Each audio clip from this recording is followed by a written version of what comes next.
தென்னங்கன்று எப்படி உற்பத்தி பண்ணுறோம், என்னென்னலாம் பண்ணுறோம் அப்படின்றது தான் இப்போ உள்ள நிலைப்பாடு. நம்ம இப்போ காமிக்க போகிறோம். ஒன் பை ஒன்னாக என்ன செய்ய போகிறோம், காமிக்க போகிறோம். நெத்து எப்படி பதியம் போட்டிருக்கோன்னு பாருங்கள். நம்ம எப்படி ஒரு விஷயத்தை உருவாக்குறோம் அப்படின்றது தான் இந்த கான்செப்டினுடைய முக்கியமான ஒரு பதிவு. இப்படி ஓலையை போட்டு என்ன செஞ்சுருவோம், மூடிடுவோம்.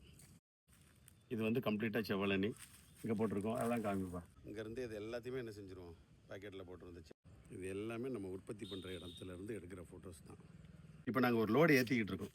இந்த லோடு யாருக்கு ஏற்றிக்கிட்டு இருக்கோம் அப்படின்னா, ஆந்திராவுக்கு வந்து ஒரு லோடு ஏற்றிக்கிட்டு இருக்கோம். பாதி வந்து ஆந்திராவில் இறக்கி விடுவோம், மிச்ச பாதி என்ன செய்ய போகிறோம், அடுத்த ஆந்திராவில் இன்னொரு இடத்துக்கு. அதே மாதிரி எங்கிட்ட வந்து கம்ப்ளீட்டாக என்ன செஞ்சுருவாங்க, நேக்கட் பிளான்ட் வேணுமா, நேக்கட் பிளான்ட் கிடைக்கும். பாக்கெட் பிளான்ட் வேணுமா, பாக்கெட் பிளான்ட் வேணும். பெரிய பிளான்ட் வேணுமா, பெருசும் கிடைக்கும். அதனால் நீங்கள் என்ன செய்யலாம், எவ்வளோ கன்று வேணாலும் எடுக்கலாம், எவ்வளோ கன்று வேணாலும் உங்களுக்கு நாங்கள் தர்றதுக்கு ரெடியாக இருக்கும். இயற்கை நர்சரிக்கு வரலாம், வந்து உங்களுக்கு என்ன தேவைன்னாலும் சரி, செடிகள் எந்த செடியானாலும் சரி, மரங்கள் இருக்குது, நிறையா ஃப்ரூட் ட்ரீஸ் இருக்குது. இயற்கை நர்சரியோடு சேர்ந்து என்ன செய்யுங்க, விவசாயம் பண்ணுங்கள்.